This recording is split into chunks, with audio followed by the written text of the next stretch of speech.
You can pick up a crabbing kit, which normally includes a net, a winder and a bucket, for £5–6. They're sold by the tens of thousands. This was all collected through a recycling scheme in Brixham, and it became overwhelmed with the quantities that were being deposited in these boxes. And it wasn't for them to be reused, it was to take them out of the general waste so that they could be recycled. However, they can't be recycled because it's the worst, cheapest, most mixed up types of plastics you can get.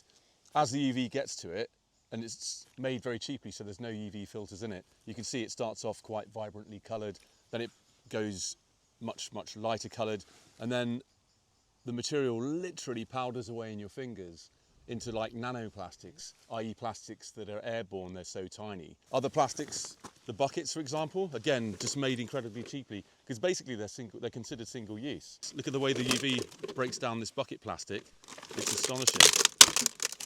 And it literally crumbles away in your fingers. This is what happens to it. This is why it's rubbish for recycling, and most recyclers have no commercial use for this.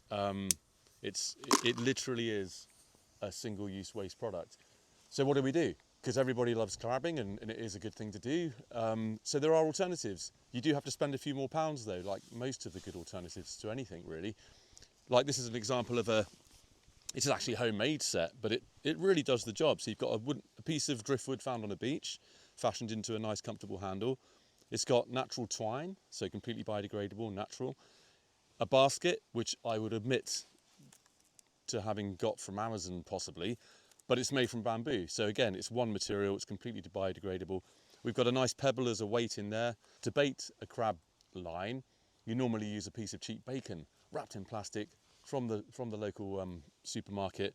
And again, you find bacon all over the pier, the plastic wrappers in the estuary and in the harbour. If you can, find a mussel or a limpet or a winkle and use that as bait instead. There are solutions, got to try and end this problem.